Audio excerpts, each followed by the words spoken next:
Hi guys, welcome to my YouTube channel.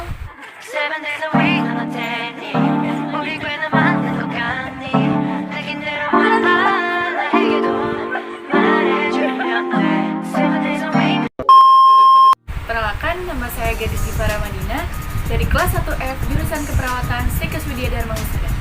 Jadi kali ini saya akan membahas tentang mental illness. Sebelumnya udah pernah tahu belum sih mental illness itu apa? Mental illness atau gangguan kejiwaan adalah gangguan mental, perilaku, dan emosional. Gangguan ini membuat penderita sulit mengetahui perilaku yang dianggap normal atau tidak.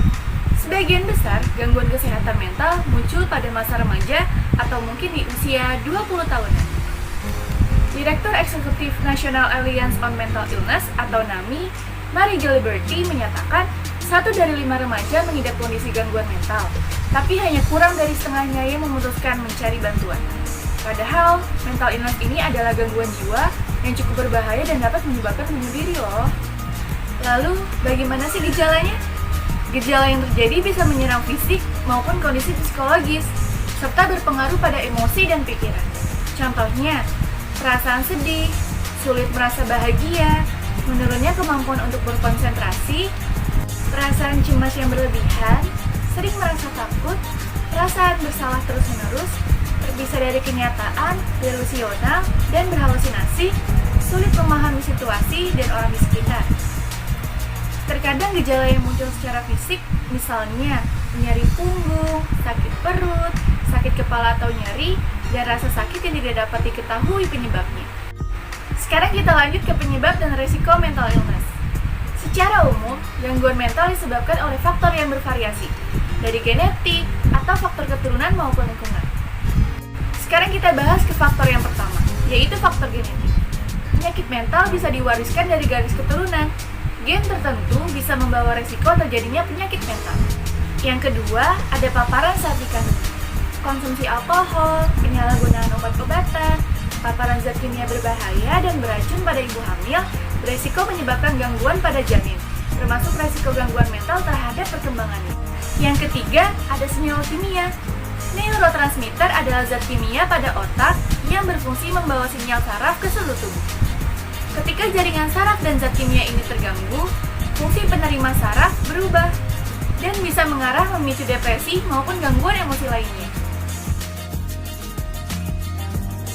Lantas, mental illness macam apa yang umum terjadi? Yang pertama, ada gangguan kecemasan, dikenal juga dengan sebutan gangguan anxietas. Tipe ini merupakan tipe yang paling banyak ditemui. Contohnya, gangguan kepanikan, fobia, obsessive compulsive disorder atau obsesi. Yang terakhir adalah post-traumatic stress disorder atau gangguan stres pasca trauma. Yang kedua, ada gangguan mood, merupakan gangguan emosi yang membuat suasana hati penderitanya berubah-ubah, mulai dari gembira menjadi marah.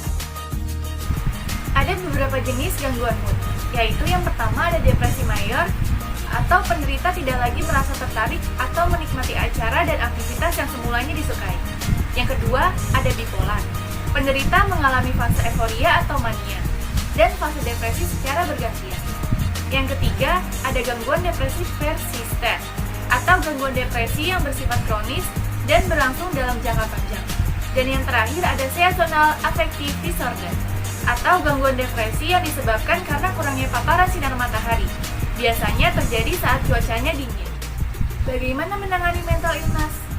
Dari berbagai jenisnya, ada yang termasuk ringan dan hanya sedikit mengganggu, seperti fobia tertentu.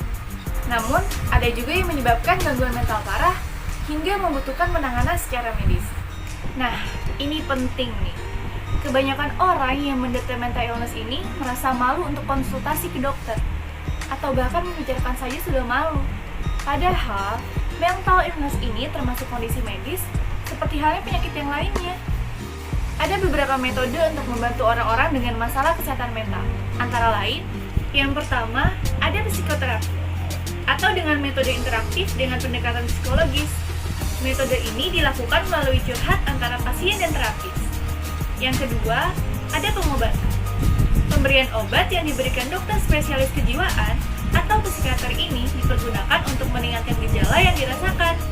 Nah, jadi segitu aja yang bisa dapat saya sampaikan mengenai mental illness. Buat kalian yang ingin bertanya, silahkan ketik di kolom komentar di bawah ini. Jangan lupa like, comment, subscribe. See you in next video. Bye-bye. Stop. Ada bonusnya. Yang membuat suasana hati penderitanya berubah-ubah. Mulai dari gembira menjadi murah